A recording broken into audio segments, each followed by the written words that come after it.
आप सभी का हमारे चैनल पर आज पुनः स्वागत है। और आज हम लोग कक्षा 10 में हिंदी के अंतर्गत पढ़ेंगे सवैया और कविता शीर्षक हो, जिसके कवि हैं रसखान जी। तो हम आज रसखान जी के इस पाठ को पढ़ेंगे, जो कि सवैया छंद में दिया हुआ है और लास्ट में एक कविता छंद का एक पद इसमें दिया हुआ है। तो हम आज इस पूरे पाठ को पढ़ेंगे एक साथ। और आगे बढ़ने से पहले एक बार फिर से कहना चाहेंगे, यदि आपने अभी तक भी हमारे चैनल को सब्सक्राइब नहीं किया है तो चैनल को सब्सक्राइब कर लीजिए, बेल आइकन दबा लीजिए, जिससे कि जो हमारी नोटिफिकेशन रोज़ आती है वो सही समय पर आपको मिल सके और आप सही समय पर उसको देख सकें, पढ़ सकें।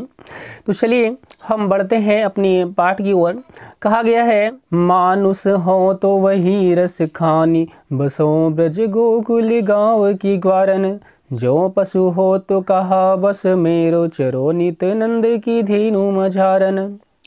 पाहन हो तो वही गिरि को, जो धरियो कर छत्र पुरंदर धारन। जो खग हो तो बसेरो करो, मिली कालिंदी कुल कदम्ब की डारन। तो हमने इस सवैया छंद के पद को पढ़ा और देखते हैं क्या मतलब है इसका। तो कहा गया, मानुष हो तो वही रसखानी। तो रसखान जी जो हैं वो कृष्ण भक्ति धारा की कवि माने जाते हैं। उन्होंने कृष्ण को अपना उपास्य माना है, कृष्ण की भक्ति में वो लीन रहते हैं। और कहा गया कि मानुष हो तो वही रसखानी था, तो वो ये चाहते हैं कि यदि मैं अगले जन्म में भी दोबारा यदि मेरा जन्म हो तो मैं क्या बनूं और कहाँ जाऊं, क्या करूं, ये सब अभिलाषा करते हैं। तो इस जन्म में मैं जो कुछ भी हूँ वो तो ठीक है, मैं भक्ति करूँगा, लेकिन यदि मुझे अगला जन्म लेने का अवसर प्राप्त हो तो इन्होंने कहा कि मानुष हो अगले जन्म में यदि मैं मनुष्य बनूं तो कहा कि वही रसखानी, बसों ब्रज गोकुल गांव के ग्वारन। ये ब्रज गोकुल की जो गांव है, इनकी ग्वालों के बीच में मैं रहूं, तो मैं भी एक ग्वाला बन जाऊं और मुझे भी यहीं रहने का अवसर प्राप्त हो। इस प्रकार से रसखान जी ने अपनी इच्छा व्यक्त की है। और कहा, जो पशु हो, तो पता नहीं कि मैं अगले जन्म में क्या बनूं, पशु बनूं, पक्षी बनूं और मनुष्य बनूं, ये तो निश्चित नहीं है। तो अनिश्चितता की स्थिति में वो ये कहना चाहते हैं कि यदि मनुष्य बनूं तो मैं इन ब्रज की जो ग्वाले हैं, मैं इनकी ग्वालों के मध्य में रहूं, ग्वाला बनकर आऊं। और फिर कहा, जो पशु हो, और यदि मैं पशु बनूं, पशु हूं, तो क्या कहा, तो कहा बस मेरो, तो मेरा बस ये कहना है, मैं ये चाहता हूँ कि चरो नित नंद की धीनु मझारन, था जो नंद की गाय है, इन गायों के बीच में चरूं, अर्थात मैं भी इन्हीं गायों में से एक गाय बन जाऊं, जिन्हें जो कृष्ण है, जो कन्हैया है, वो चराया करते हैं। और कहा, पाहन हो तो वही गिरि को, और यदि मैं पाहन ही बन जाऊं, पत्थर बन जाऊं, जड़ बन जाऊं, तो मैं उस गिरि का पाहन बनूं, उस पर्वत का पत्थर बनूं, जो धरियो कर छत्र पुरंदर धारण था, जिसे पुरंदर ने अपनी कर पर छत्र के समान धारण किया था, जिसे श्री कृष्ण ने अपनी अंगुली पर उठाया था, अपने हाथ पर धारण किया था। मैं उस पर्वत का, गोवर्धन पर्वत का पत्थर बनूं। और जो खग हो तो कहो बस मेरो, था जो खग हों तो बसेरो करूं, था यदि मैं खग बनूं, पक्षी बनूं, तो मैं बसेरा करूं कहाँ, मिली कालिंदी कूल कदम्ब की डारन। जो कालिंदी नदी है, जो यमुना नदी है, उसके किनारे, उसके कूल पर जो कदम्ब के पेड़ हैं, उनकी डालों पर मैं बसेरा करूं। तो इस प्रकार से जो है रसखान जी ने अपनी इच्छा व्यक्त की है कि यदि मुझे अगला जन्म मिले तो जिस रूप में भी मैं जन्म लूं, उस रूप में मैं ब्रज से दूर न हूँ, कृष्ण से दूर न हूँ, मैं इन्हीं की भक्ति करूँ, इन्हीं के समीप मेरा जन्म हो, मैं इन्हीं की भक्ति में लीन रहूँ। इस प्रकार से जो है रसखान जी ने अपनी इच्छा व्यक्त की है। तो यहाँ जो रस देखने को मिलता है वो भक्ति और शांत रस है। तो भाषा की बात करें तो पुनः भाषा पूरे ही सभी पाठों में ब्रज भाषा है, क्योंकि रसखान जी की भाषा ब्रज ही है। तो अगला पद है, आज गई होती भोर ही हो, रस खानी रही वही नंद की भो नहीं। वाको जियो जुख लाख करोड़, जसोमती को सुख जात कयो नहीं। तिल लगाई लगाई के अंजन, भोही बनाई बनाई ठिठो नहीं। डारी हमेलन हारी निहारत, वारत ज्यों पुचकारत छो नहीं। तो हम देख रहे हैं, आज गई होती भोर ही हो।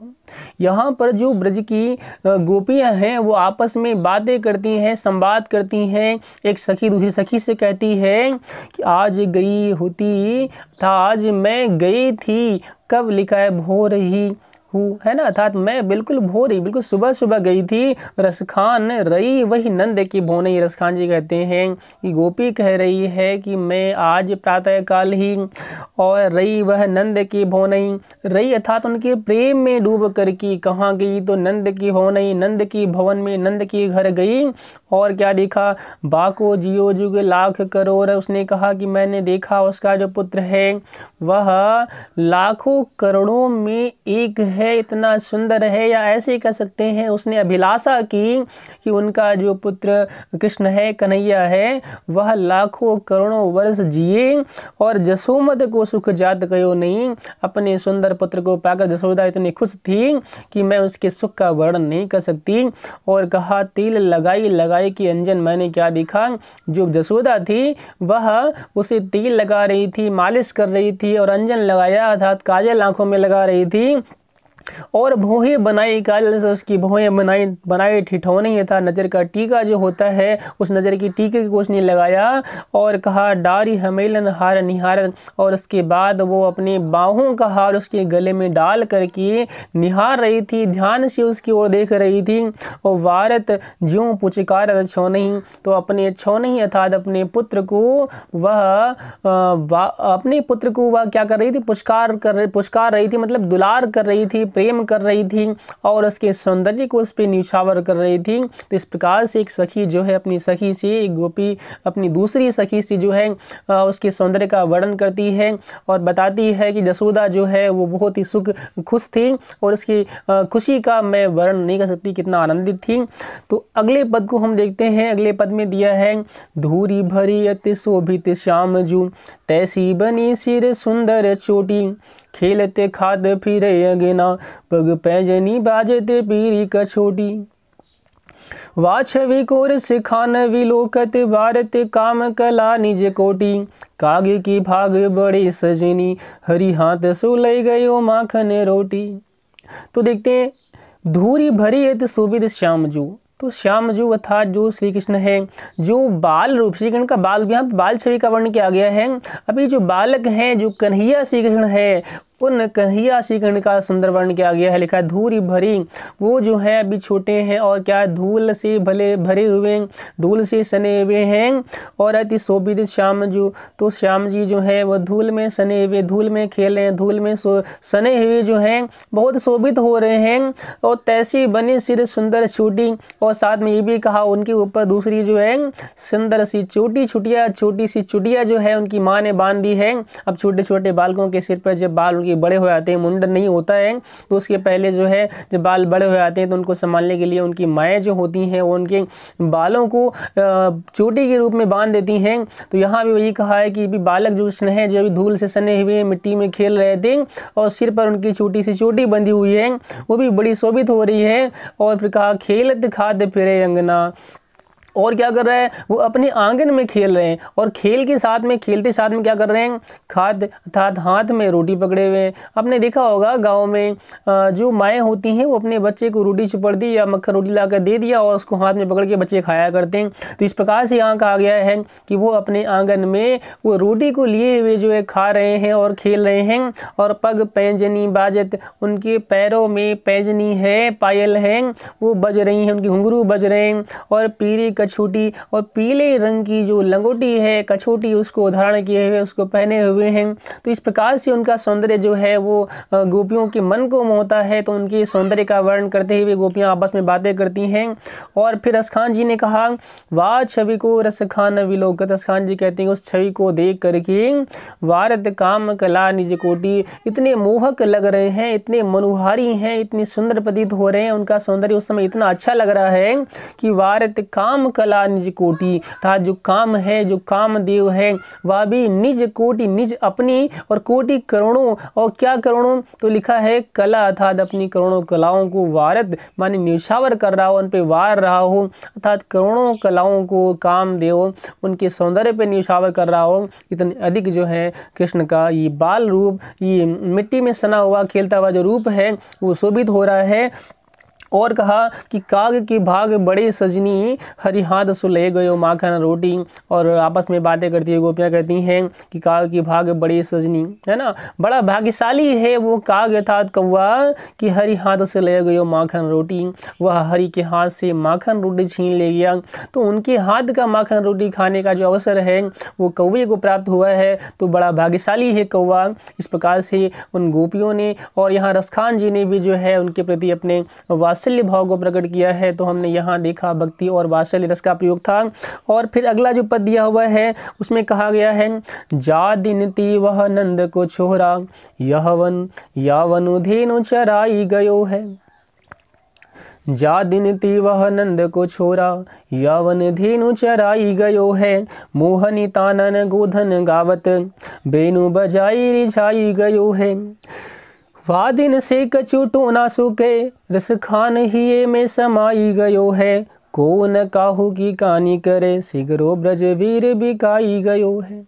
तो हम देखते हैं, जा दिन ते वह नंद को छोरा, या वन धेनु चराई गयो है। जिस दिन से वह नंद को छोरा था, जो कृष्ण है, जो कन्हैया है, वह इस वन में गाय चरा कर गया है, इस वृंदावन में गायों को चरा कर गया है, गाय चराने आया है। और मोहनी तानन गोधन गावत, और उन गोधन के बीच में, गायों के बीच में सबको मोह लेने वाली तान में, धुन में गाते हुए वेणु बजाए रिझाई गयो है। और अपनी बांसुरी वेणु बजा करके, अपनी बांसुरी को बजा करके उसने सबको रिझा लिया है, सबको मोहित कर लिया है, आकर्षित कर लिया है। तो कहते जिस दिन से वो गाय चराने आया है ना, उस दिन से अपनी बांसुरी उसने जब से बजाई है, तो अपनी मोह लेने वाली तान में और मोह लेने वाली बांसुरी की धुन से जो है उसने सबको मोह लिया है। और भी कहती है, वाह दिन से कछु टोना सुके, ऐसा लगता है उस दिन से कुछ टोना सा कर दिया है। जादू टोना होता है तो लगता है ना कि जैसे उस दिन से उसने कोई टोना कर दिया है।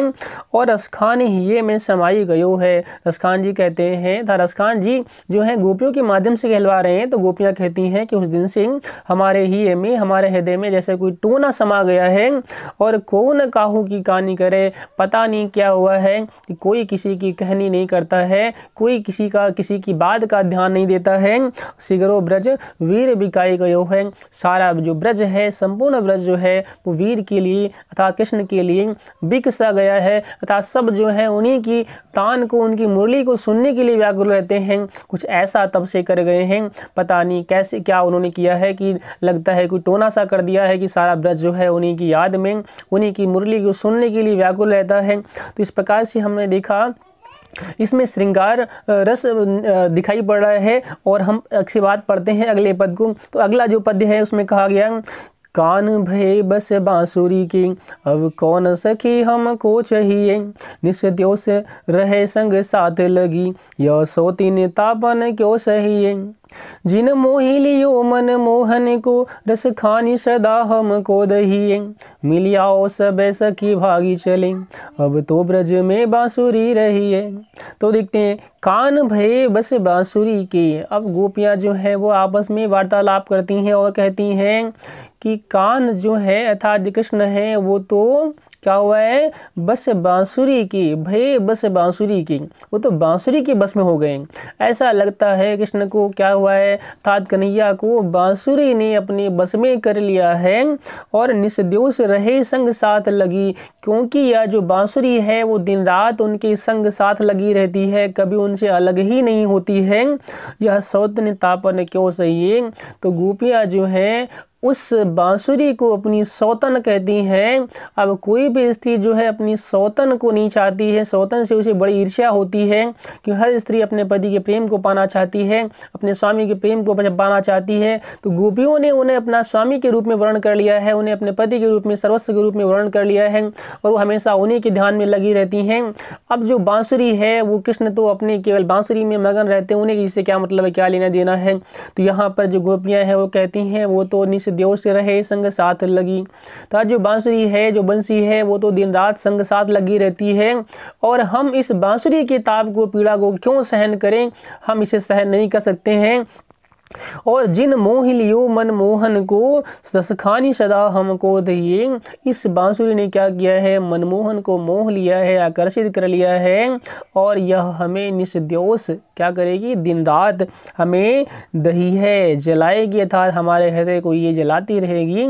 और फिर कहा, मिली आओ सबे सखी भागी चलें। सखी क्या करें, अब तो कोई उपाय भी तो नहीं है, तो कुछ ऐसा करो जिससे इसका समाधान हो। तो उन्होंने कहा, मिली आओ सबे सखी भागी चलें, हमको जलना ना पड़े देख देख करके, तो इससे अच्छा यही है कि हम सब क्या करें, और सब यहाँ से भाग चलते हैं, क्योंकि अब तो यहाँ ब्रज में जो है केवल बांसुरी का राज्य चलेगा। अब बांसुरी ने इनको मोह लिया है, तो बांसुरी जो चाहेगी वही कृष्ण करेंगे, इसलिए जो है अब हमको यहाँ से भागना ही पड़ेगा।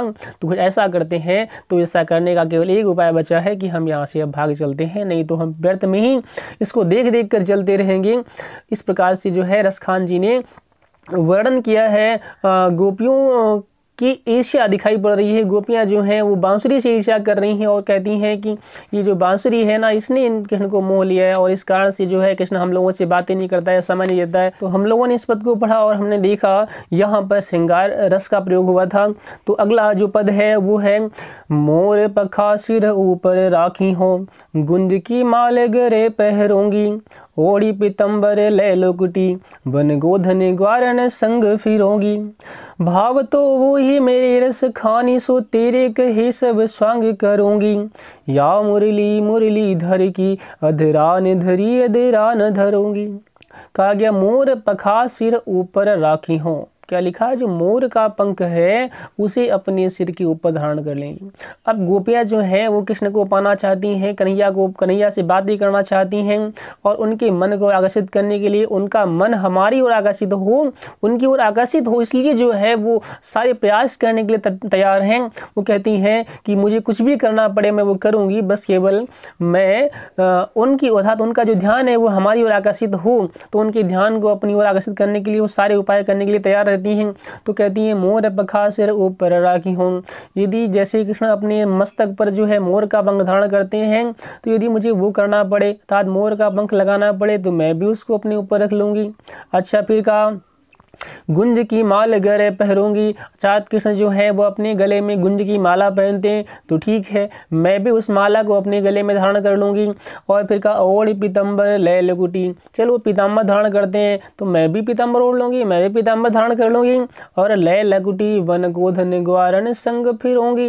अर्थात लकुटी लेकर के, डंडा लेकर के, छड़ी लेकर के क्या करेंगे, वन में जो गोधन है, जो गाय हैं उनके साथ में और ग्वालों के साथ में मैं भी भटक लूँगी, मैं भी टहल लूँगी, मैं भी जाऊँगी, मुझसे ये सब हो जाएगा। और भाव तो वो ही मेरे रस खानी। अर्थात जो गोपियाँ हैं वो कहती हैं कि भाव तो वो, अर्थात तुम्हें जो भय जो तुम्हें पसंद है वो सब जो है सो तेरे कहे सब स्वांग करूँगी। तेरे कहने से वो सारा ड्रामा, वो सारा स्वांग मैं कर लूँगी।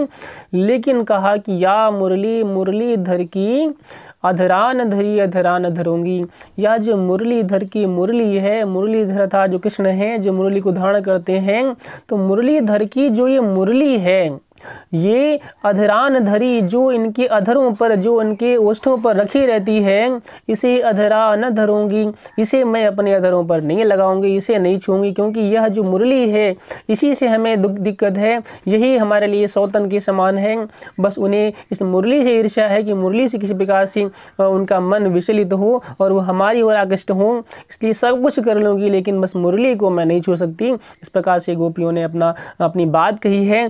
और फिर जो अगला पद दिया हुआ है वो कवित्त छंद में दिया हुआ है। तो सवैया की ये जो हमने पद पढ़े थे, 6 पद थे सवैया छंद के, और जो अगला पद है वो कवित्त छंद में है। तो आइए इस कवित्त छंद को हम पढ़ते हैं।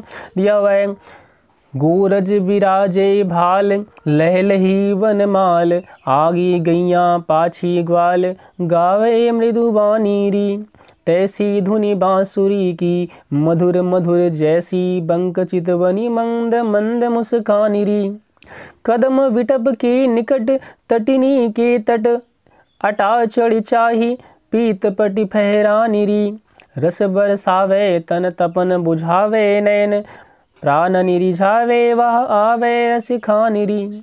तो यहाँ हमने देखा कविता छंद में वर्णन किया गया है। अब यहाँ गोपियाँ जो है वो बातें करती हैं, कहती हैं कि गूरज बिराजे भाल। ता कृष्ण जब गाय चरा करके वन से घर की ओर लौट रहे होते हैं, उस समय का जो उनका सौंदर्य है, उस सौंदर्य को देखकर गोपियाँ कहती हैं कि गूरज विराजे भाल।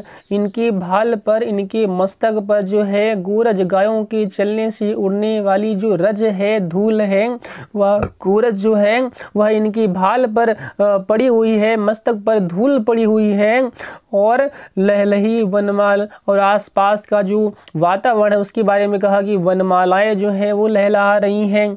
और आगे गैया पाछी ग्वाल, आगे आगे गाय चल रही हैं और पीछे पीछे सारे ग्वाले आ रहे हैं। और कहा गावे मृदु वाणी, और मृदुल वाणी में, मधुर वाणी में गाते हुए सब आ रहे हैं।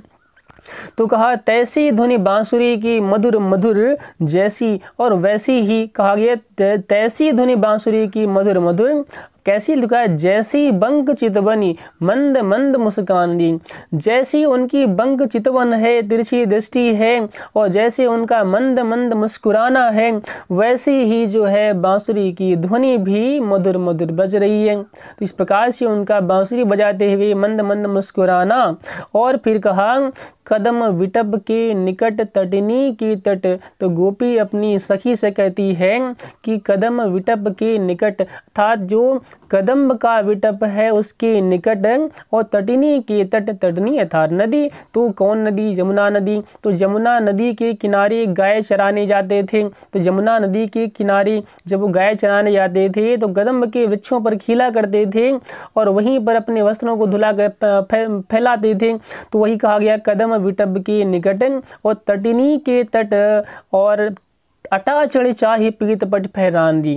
अब यहाँ जो है गोपी कहती है कि अटारी पर चढ़कर देखो कि वो तटनी के तट पर, जमुना के तट पर क्या कर रहे हैं, अपने पीत पट को फहरा रहे हैं। और रस बरसावे तन तपन बुझावे नैन, उस उनके पीत पट फहराते हुए दृश्य को देखकर हमारा मन जो है वो आनंदित होता है, हमारे मन में रस की वर्षा होती है। और तन तपन बुझावे, अर्थात हमारे तन की जो तपन है, जो पीड़ा है, वह भी शांत होती है। और प्राणन रिझावे वह आवन रस खान की, और उनका उस प्रकार से जो है गाते हुए आना, और गाते हुए आना जो है वह हमारे प्राणों को रिझा रहा है, हमारे प्राणों को आकर्षित कर रहा है, हमारे मन को मोह रहा है। इस प्रकार से गोपियों ने जो है उनके प्रति अपने प्रेम भाव को प्रकट किया है। तो रसखान जी के इस पाठ को आज हमने पढ़ा है और ये पाठ यहीं पर समाप्त होता है। तो हमने देखा है ये पूरा पाठ जो है ब्रज भाषा में था। इसके अलावा इस पाठ में जो रस देखने को मिला है वो मुख्यतः श्रृंगार रस का वर्णन हुआ है, कहीं पर वात्सल्य दिखाई पड़ा, लेकिन मुख्यतः जो है इस पूरे पाठ में श्रृंगार रस का प्रयोग देखने को मिलता है। उसके अलावा अगर अलंकार की बात करें तो मुख्यतः जो इसमें अलंकार है वो अनुप्रास देखने को मिलता है। अनुप्रास के अलावा कहीं कहीं उपमा भी है, रूपक भी है, उत्प्रेक्षा भी देखने को मिलता है। चलिए, तो आज ही आपका पाठ समाप्त होता है और फिर मिलेंगे अगले वीडियो में एक नए पाठ के साथ में। लेकिन आप हमारे इस चैनल को सब्सक्राइब करना बिल्कुल ना भूलें। चैनल को सब्सक्राइब कर लीजिए और वीडियोस को शेयर कर दीजिए।